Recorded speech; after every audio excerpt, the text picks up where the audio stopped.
There's something almost magical about dawn breaking over farmland. The way the first rays of sunlight catch the morning dew, turning each droplet into a tiny prism that makes the fields shimmer like they're covered in diamonds. I've seen this sight thousands of times over my 10 years here, but it never gets old. Neither does the profound silence that comes with it, the kind of quiet you can only find when your nearest neighbor is a comfortable 2 miles away. That's the thing about farm life that city folks never quite understand. Out here, peace isn't just the absence of noise, it's a presence all its own. It's in the gentle sway of wheat fields in the breeze, the methodical grazing of cattle in the distance, and the confident strut of roosters doing their morning inspection of the henhouse. Even the air feels different, clean, fresh, and untainted by the complications of urban living. I bought this place back when land was still reasonably priced, before the suburbs started creeping out like ivy, slowly but persistently claiming more territory. 200 acres of good soil, a sturdy barn that's probably older than I am, and a creek that cuts through the property like nature's own property line. The only way to access it all is via an old wooden bridge, my bridge, that's been here since before I moved in. It's not much to look at, just rough-hewn planks and solid support beams, but it's mine, and it's never let me down. Duke, my German shepherd, understands the value of this place as much as I do. He's been my constant companion for 7 years now, and he takes his job as farm guardian seriously. Every morning he waits by the door, tail wagging with barely contained excitement, ready for his first patrol of the day. He's got his routine down to a science. Check the chicken coop first. Those eggs need protection after all.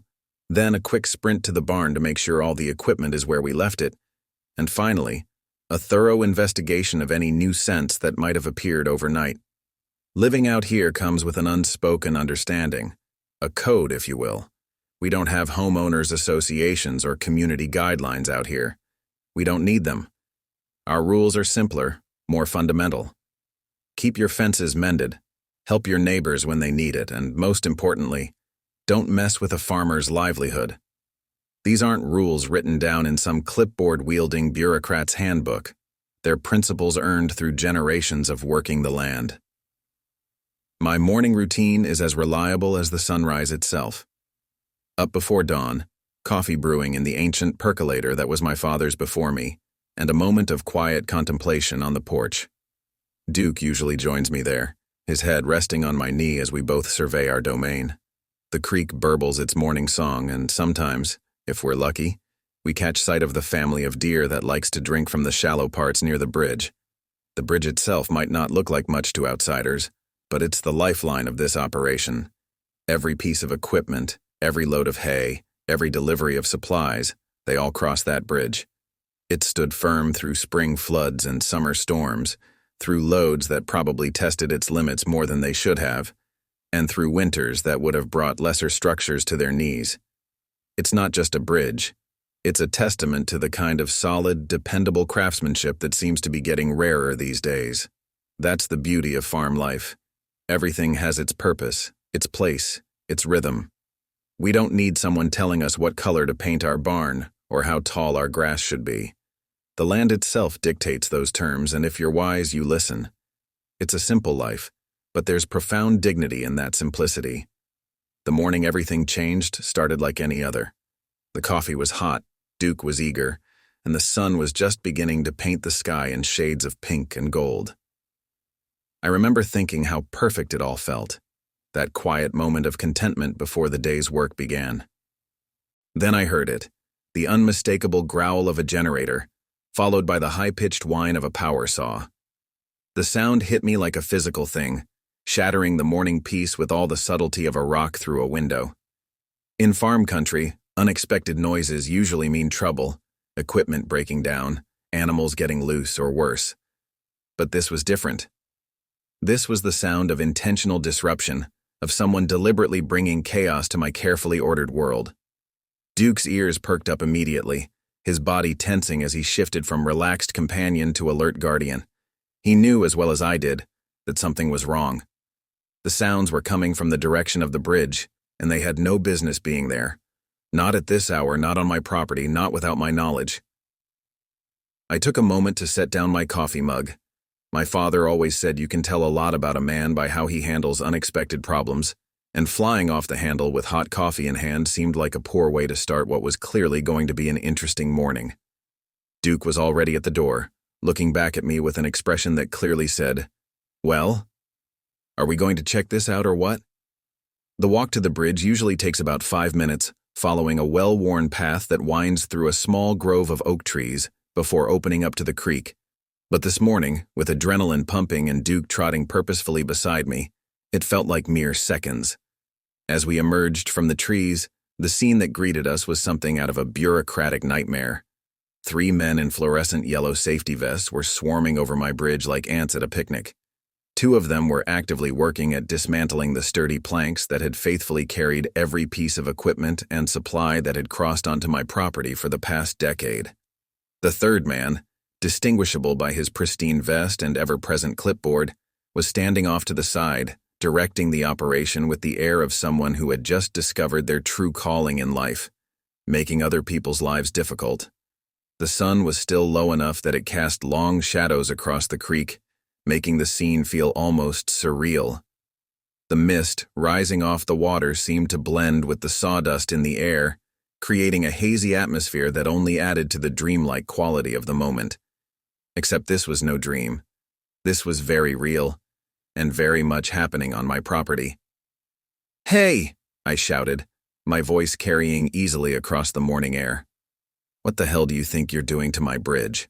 The man with the clipboard turned, and I swear the smile he gave me was the kind that makes you understand why some animals eat their young. It was patronizing, superior, and completely out of place in this setting.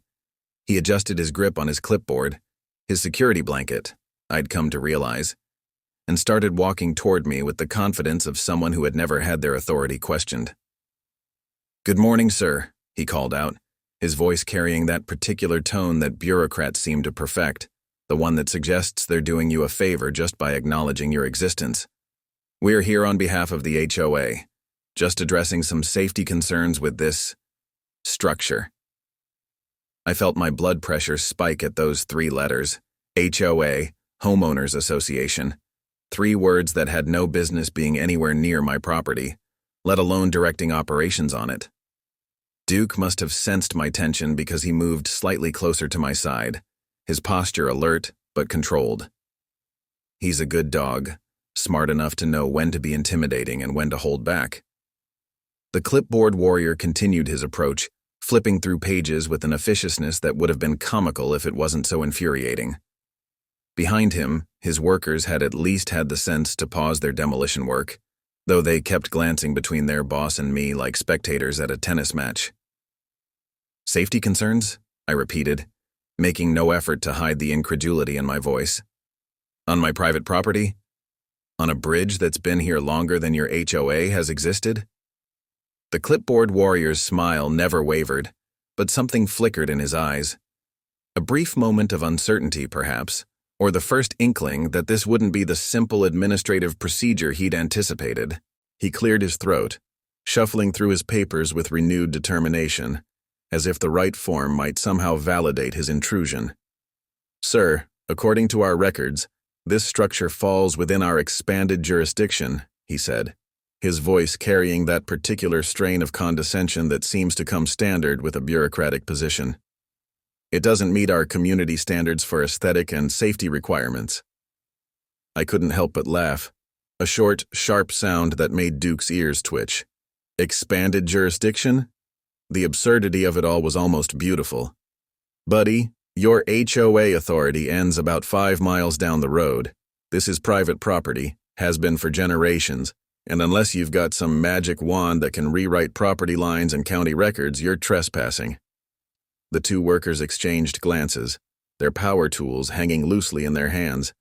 They were starting to look uncomfortable, like men who'd suddenly realized they might be on the wrong side of both the law and a very angry farmer.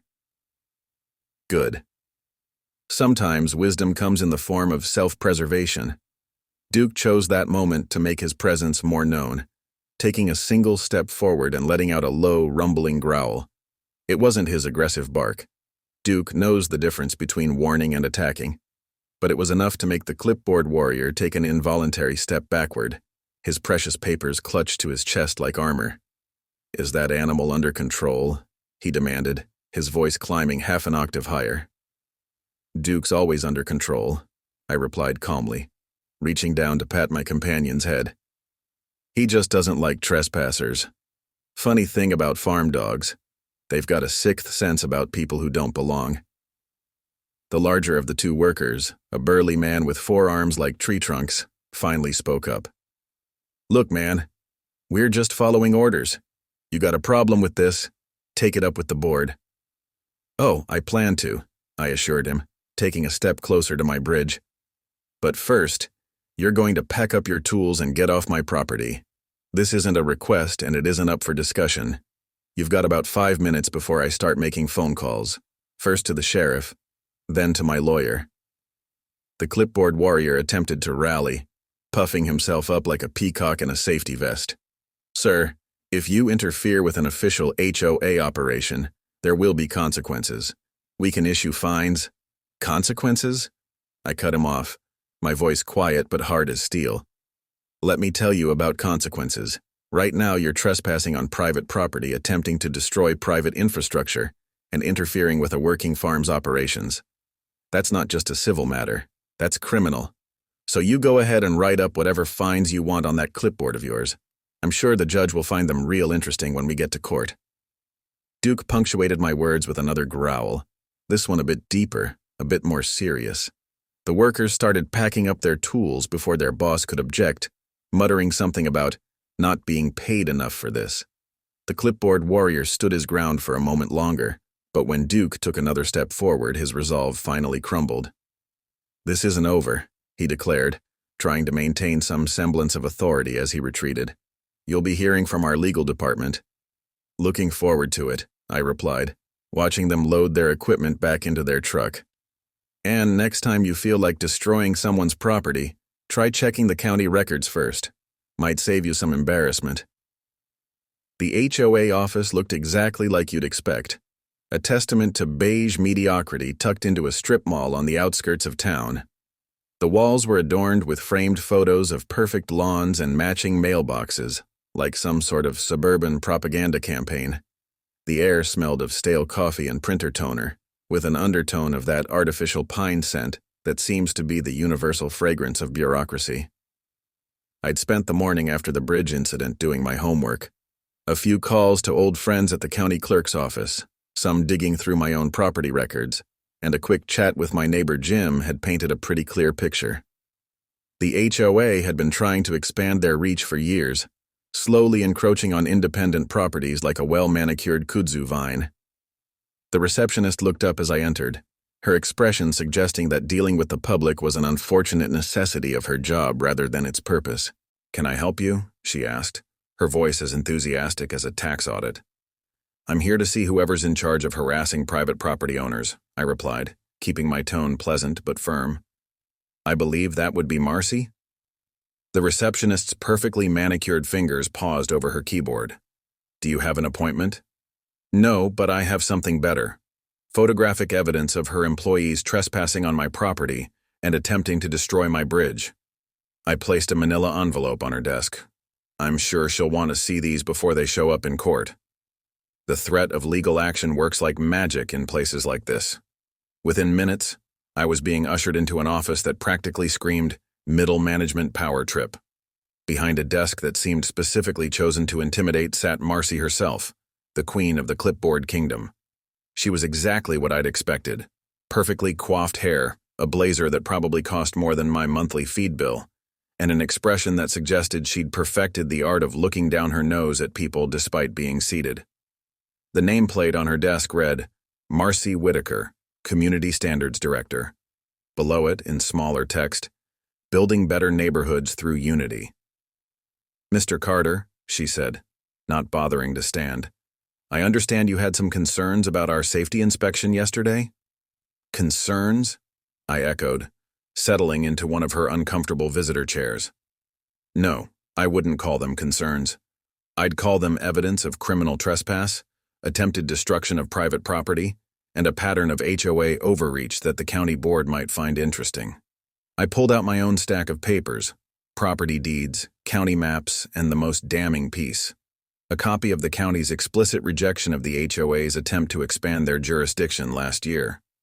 Marcy's eyes narrowed as I spread them across her desk. "I see you've done some research," she said, her tone suggesting this was somehow inappropriate. "But I think you'll find that the HOA has broad authority to ensure community standards. The HOA has exactly as much authority as the county gives it," I interrupted, tapping the rejection letter. "And according to this, that authority stops 5 miles short of my property line. So either you knew that and decided to ignore it, or your record-keeping needs a serious overhaul. Which is it, Mrs. Whitaker?" For the first time, I saw her composure crack slightly. She reached for a file on her desk, probably searching for some bureaucratic escape hatch, but we both knew she wouldn't find one. The evidence was right there in black and white. "Perhaps there's been a misunderstanding," she began, her voice taking on that particular tone that bureaucrats use when they're about to suggest that reality conform to their paperwork, rather than the other way around. "Our records indicate—" "Your records are wrong," I said flatly. "And we both know it. So here's what's going to happen. You're going to call off your demolition crew, formally acknowledge that your jurisdiction doesn't extend to my property, and pay for any damage your workers caused to my bridge. Otherwise, my next stop is the county commissioner's office, and something tells me they'd be very interested in how the HOA is operating these days." The silence that followed was thick enough to cut with a knife. Marcy stared at me. I stared back, and somewhere in the office a clock ticked away the seconds of our standoff. Finally, she reached for her phone. "Sandra." She spoke into the intercom, her eyes never leaving mine. "Please pull all our files regarding the Northern Expansion Project. And get legal on the line. It seems we have some matters to clarify." I settled back in my chair, suppressing a smile. This was just the beginning, and something told me Marcy knew it too. The Queen's crown was starting to slip, and I had a feeling the kingdom itself might not be far behind. Jim's kitchen table had seen better days. Its scarred wooden surface told stories of decades of farm life, coffee rings, knife marks, and the occasional scorched spot from hot pans set down in haste. But tonight, that old table was serving a different purpose. War room central for what was quickly becoming a full-scale rebellion against the HOA. "They tried to find me for my chicken coop last month," Jim said, pushing a mug of coffee across the table to Lisa, who'd just arrived. "Said it was an unauthorized agricultural structure. Been here since 1983, but apparently now it's a problem." Lisa, a single mom running an organic farm down the road, snorted in derision. "At least they just tried to fine you. They cut my irrigation pipes after I refused to pay their bogus access fee. Cost me nearly $1,000 in repairs and almost lost my entire tomato crop." I looked around the room, taking in the faces of my neighbors. Besides Jim and Lisa, there was Greg from the apple orchard, the Hendersons from the dairy farm 2 miles east, and old Mrs. Thompson, who'd been working her land since before most of us were born. Each had their own story, their own run-in with Marcy and her clipboard army. "They're getting bolder," Greg observed, his weathered hands wrapped around his coffee mug. "Started with letters and fines, now they're moving on to actual property damage. Someone's gonna get hurt if this keeps up." He wasn't wrong. The more we talked, the clearer the pattern became. The HOA had been systematically targeting properties outside their jurisdiction, using intimidation and bureaucratic harassment to force compliance with rules they had no authority to enforce. It wasn't random. It was a calculated campaign of expansion. Mrs. Thompson, who'd been quietly listening, finally spoke up. "My Harold, God rest his soul, always said the best way to fight a bully is to stand together. One farmer they can push around, but all of us?" She shook her head, a glint of steel in her aged eyes. "That's a different story." "We need to be smart about this," Lisa added, pulling out a notebook. Her previous life as a paralegal was about to come in handy. Document everything, every letter, every interaction, every piece of damage. Build a paper trail they can't ignore. Jim nodded, then turned to me. "You said you've got proof they were denied expansion by the county?" "Better than that," I replied, spreading out the documents I'd collected. I've got records showing they knew they were denied, but kept acting like they had authority anyway. That's not just overreach. That's fraud. The kitchen fell silent as everyone processed the implications. This wasn't just about protecting our properties anymore. We were uncovering something bigger, something that could shake the HOA's foundation to its core. "We need a plan," Greg said finally. "A way to fight back that hits them where it hurts." Looking around that kitchen, at these people who'd worked the land for generations, I felt something shift. We weren't just neighbors anymore. We were a coalition, united against a common enemy. And for the first time since this whole mess started, I felt genuine hope. The county records office was a monument to organized chaos. Floor-to-ceiling shelves lined with boxes, folders, and documents that documented every property transaction, zoning change, and permit application for the past 50 years. The air smelled of old paper and dust, with just a hint of the coffee that kept the clerks running. Thanks to my friend Tom in the records department, who still owed me for fixing his tractor last spring, I had unprecedented access to the HOA's paper trail. And what a trail it was. "You're not going to believe this," Tom said, dropping another stack of folders on the desk. His voice was low, even though we were alone in the archives. "I started digging after you called, and this goes deeper than just unauthorized expansion." I pulled the first folder closer, and my eyes widened. Inside were detailed minutes from HOA board meetings dating back 3 years. The language was careful, bureaucratic, but the intent was clear: a systematic plan to extend their control beyond their legal boundaries. "Look at this," Tom pointed to a highlighted section. "They applied for expansion last year, got denied flat out. But look at the date on these violation notices they sent out. The notices were dated after the denial, dozens of them, all sent to properties well outside their jurisdiction. They'd known they had no authority but had proceeded anyway, counting on people's ignorance of property law and fear of official-looking documents." "And that's not all," Tom continued, pulling out more records. "See these financial reports? They've been collecting fines from properties they have no right to fine, but the money isn't showing up in their official accounts. So it's being funneled into something called the Community Enhancement Fund." I let out a low whistle. "Money laundering?" Tom shrugged. "Can't say for sure, but it's definitely not above board. And there's more. Look at these permit applications." The applications revealed a pattern of the HOA claiming authority over road maintenance, water rights, and even mineral rights on properties they had no legal claim to. They'd been building a paper empire, one forged document at a time. How'd they think they'd get away with this? I wondered aloud.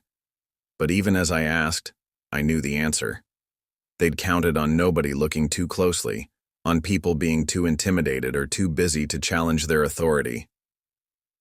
For hours, Tom and I combed through records, building a timeline of the HOA's overreach.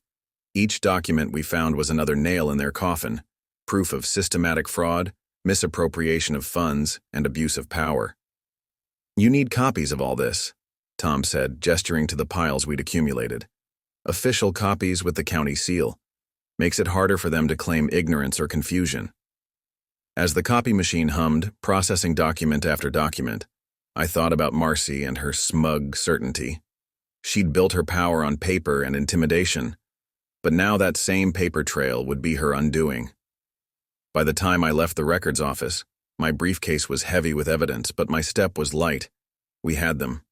The question now wasn't if the HOA would fall, but how hard. Back at Jim's that evening, I spread out our findings on that battle-scarred kitchen table. The others gathered around, their expressions shifting from shock to anger to determination as I laid out what we'd discovered. "This is it," Lisa said, her legal training kicking in as she organized the documents into categories. "This is how we take them down. Not just stop them, dismantle them completely." Mrs. Thompson nodded slowly, her eyes fierce. "They thought they could bully us because we're just simple farmers. Time to show them what happens when you underestimate country folk." Looking at our gathered evidence, the fraudulent notices, the financial discrepancies, the forged permits, I felt a mix of anger and satisfaction. The HOA had built their house of cards high, but we had the evidence to bring it all tumbling down. "Now," Greg said, a grim smile on his face. We just need to decide where to strike first. It was well past midnight when Duke's warning growl pulled me from sleep. Not his usual, "there's a raccoon in the yard" growl, but something more urgent. I grabbed my flashlight and the shotgun I keep by the bed. Living alone on a farm teaches you to be prepared, and made my way to the front porch. The moon was full, casting long shadows across the yard, and in one of those shadows a figure stood nervously shifting from foot to foot. Duke maintained his low growl, but his tail wasn't fully raised. Whatever threat this visitor posed, it wasn't immediate. "That's far enough," I called out, making sure the flashlight beam clearly showed I wasn't alone or unarmed. "Show yourself and state your business." The figure stepped forward, hands raised. He was middle-aged, slightly overweight, wearing what had probably been a nice suit 12 hours ago. Now it just looked rumpled and defeated, like its wearer had been carrying a heavy burden. "My name's Rick Matthews," he said, his voice shaking slightly. I was the HOA's treasurer until last week. We need to talk." I kept the shotgun visible, but lowered it slightly. "About what?" "About everything. About what Marcy's really been doing with the HOA funds. About where the money from those illegal fines really goes. About," he swallowed hard, "about how deep this whole thing really goes." Something in his voice, desperation mixed with genuine fear, made me reconsider shooting first and asking questions later. "Come on in," I said finally. "But Duke stays between us and don't make any sudden moves." In my kitchen, under the harsh fluorescent light, Rick looked even worse. His tie was loose, his shirt stained with what looked like coffee, and his hands trembled as he pulled documents from his briefcase. "I should have spoken up sooner," he said, spreading papers across my kitchen table. "But Marcy, she's got dirt on everyone.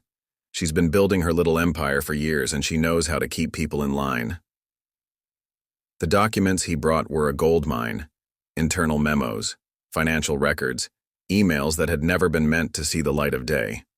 According to Rick, Marcy had been running the HOA like her personal fiefdom, using intimidation, blackmail, and creative accounting to build her power base.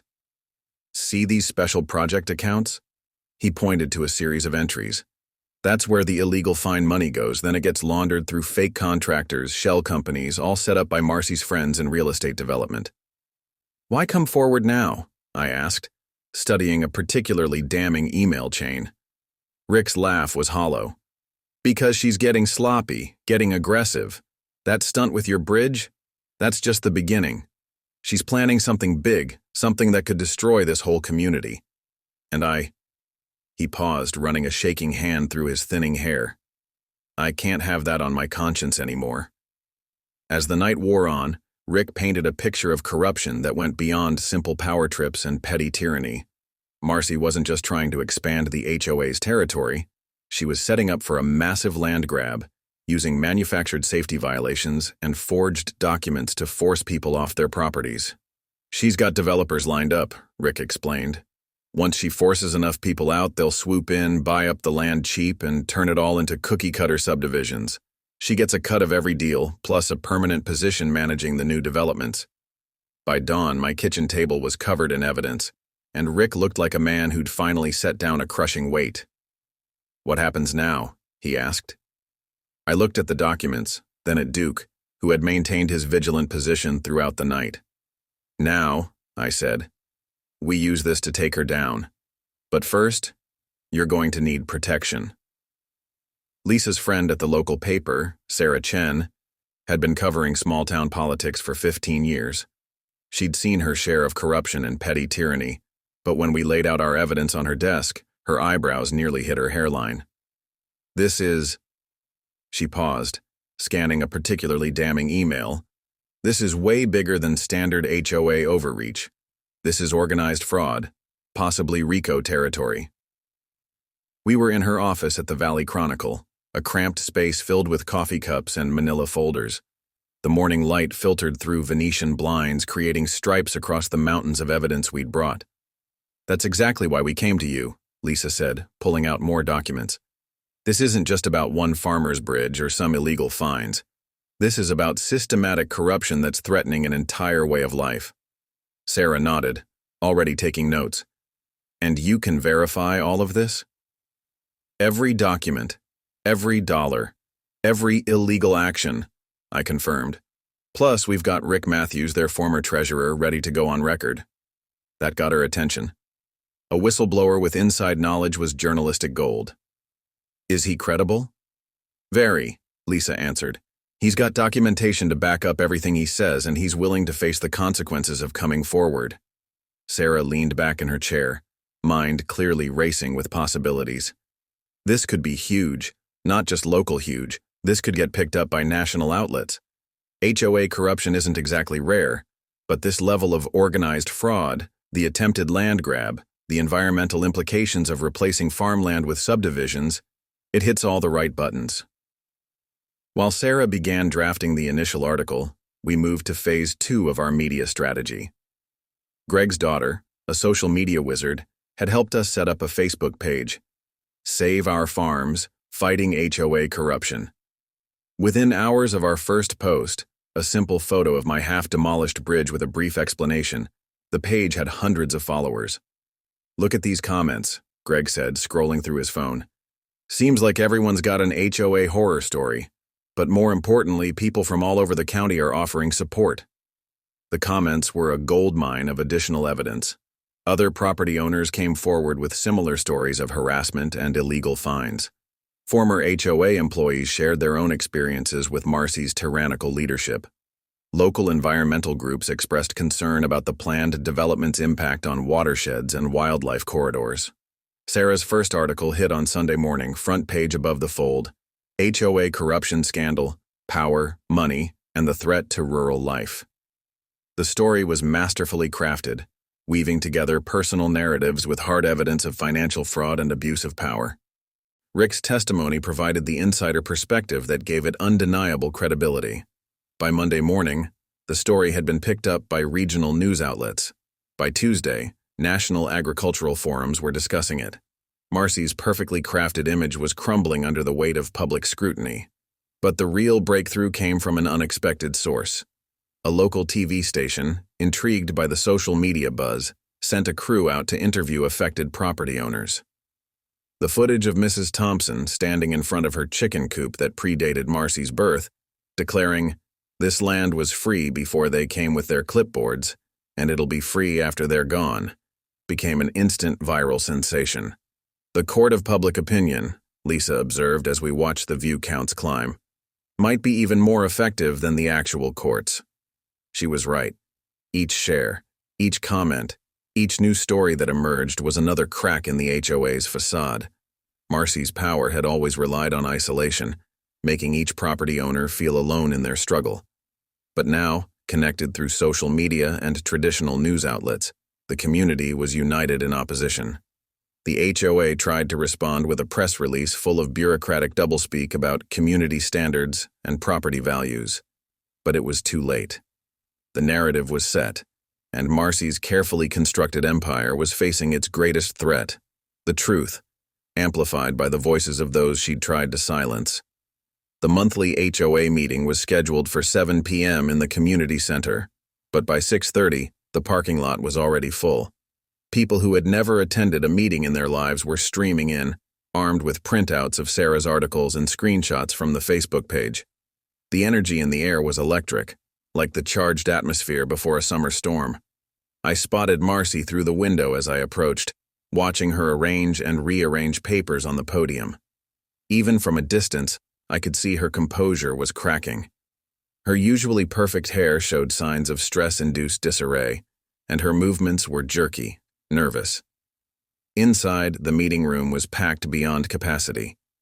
Farmers in work boots sat next to suburban homeowners in business casual. Lisa, Jim, and Greg had positioned themselves strategically around the room. Rick sat near the front, pale but determined, a thick folder of documents on his lap. Duke lay quietly at my feet as I took my position near the back wall. At exactly 7 p.m., Marcy stepped up to the podium, clutching her trusty clipboard like a shield. "Good evening," she began, her voice carrying a slight tremor. We have a full agenda tonight. Yes, we do, I interrupted, stepping forward. The room fell silent. Starting with your illegal expansion attempts and fraudulent fines. Marcy's fake smile flickered. Mr. Carter, there's a proper procedure for raising concerns. Like the proper procedure for demolishing private property. Lisa stood up, holding up photos of my half-destroyed bridge. Or the proper procedure for cutting irrigation lines on farms outside your jurisdiction. Or maybe, Jim added, rising from his seat, the proper procedure for funneling illegal fines into private accounts. Marcy's face went from pale to ashen. These are baseless accusations. Actually, Rick spoke up, his voice stronger than I'd ever heard it. They're not. He stood, opening his folder. As former treasurer, I have documentation of every illegal fine collected, every dollar misappropriated, and every false claim of jurisdiction. The room erupted in voices. Homeowners started shouting questions about their fines. Farmers demanded explanations for harassment. The remaining board members looked like they wanted to sink into their chairs and disappear. Order! Marcy shouted, banging her clipboard on the podium. This is an official HOA meeting and we will maintain proper what? Mrs. Thompson's voice cut through the chaos like a knife. She stood, leaning on her cane, fixing Marcy with a steely gaze. Proper corruption? Proper theft? Proper bullying? I've lived here for 60 years, young lady, and I've never seen anything as improper as what you've done to this community. I stepped forward again, pulling out the county's rejection letter of the HOA's expansion request. Let's talk about proper, Marcy. Let's talk about how you continued to claim authority over properties after the county explicitly denied your expansion. Let's talk about the shell companies and fake contractors. Let's talk about your real estate developer friends waiting to swoop in and replace farms with subdivisions. The color drained from Marcy's face as I laid out each piece of evidence. The board members started whispering among themselves, distancing themselves from their leader. I move for an immediate vote of no confidence in the current HOA leadership, called out a voice from the crowd, and a full audit of all HOA accounts. Seconded, came multiple voices. Marcy tried one last time to maintain control. This is unauthorized. You can't just— Oh, but we can, Lisa interrupted, holding up the HOA bylaws. Section 8, Paragraph 3. Any meeting with a quorum present can call for emergency leadership changes in cases of gross misconduct. Would you like to guess how many homeowners are present tonight? The vote was unanimous. Within 15 minutes, Marcy was stripped of her position, and the board was dissolved pending investigation. As she fled the room, clutching her clipboard to her chest, I couldn't help but notice how small she looked without her artificial authority. The aftermath of that meeting rippled through the community like waves in a pond. The county investigation, spurred by our evidence and Rick's testimony, uncovered even more corruption than we'd initially suspected. Marcy and her closest allies faced criminal charges for fraud and misappropriation of funds. The developers who'd been waiting to snatch up our lands quietly disappeared back to their city offices. My bridge was rebuilt, stronger than ever, paid for with recovered HOA funds. Lisa's irrigation system was repaired. Jim's chicken coop was officially grandfathered in, and every illegal fine was refunded with interest. But more importantly, something fundamental had shifted in our community. One sunny morning, about a month after the confrontation, I found myself hosting an impromptu gathering at my farm. It wasn't planned. People just started showing up. Jim brought his famous apple pie. Lisa came with fresh vegetables from her garden, and Mrs. Thompson arrived with her secret recipe lemonade. Even Rick, looking years younger without the weight of secrets on his shoulders, stopped by. We sat in lawn chairs near the rebuilt bridge, watching Duke play with the neighborhood kids who'd come along with their parents. The conversation flowed easily, touching on everything from crop yields to local politics, but mostly focusing on plans for the future. You know, Jim mused, we could formalize this a bit. Not like the HOA, he added quickly, seeing our expressions, but some kind of rural property owners association, something to protect what we have here. The idea caught on. Over the next few months, we established the Country Roads Cooperative, a voluntary organization focused on mutual aid and preservation of rural life. No mandatory fees, no clipboard warriors, just neighbors helping neighbors. When Johnson's tractor broke down, we all pitched in to help with his harvest. When a storm damaged Mrs. Thompson's roof, it was fixed within a day by volunteers. The story made its way into farming journals and property rights publications. Sarah's articles won a regional journalism award, and our Facebook page evolved into a resource for other communities facing similar challenges. Occasionally, we'd get calls from farmers in other states asking for advice on dealing with aggressive HOAs. We were happy to share our experience. One evening, almost a year after the bridge incident, I stood on my porch watching the sunset. Duke lay at my feet, gray starting to show around his muzzle but still alert as ever. The bridge cast long shadows across the creek, its new planks weathering nicely into the landscape. In my hand, I held the final piece of paperwork, a county ordinance permanently protecting agricultural lands from unauthorized development or external control. It wasn't just a victory for us, it was a legacy for future generations. The HOA's old office had been converted into a community center, where local farmers could hold meetings, share resources, and organize cooperative efforts.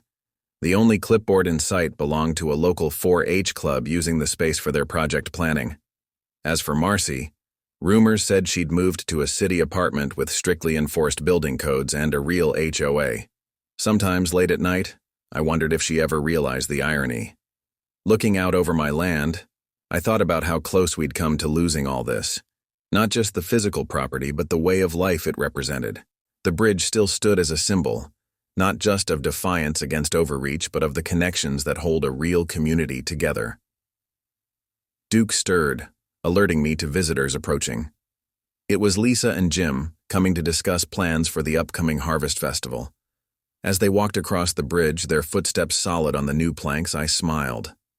Some things had changed since our battle with the HOA, but the important things, friendship, community, and the right to live freely on your own land, those had only grown stronger. And if another clipboard warrior ever decided to test our resolve, well, Duke might be getting older, but he still knows how to handle trespassers.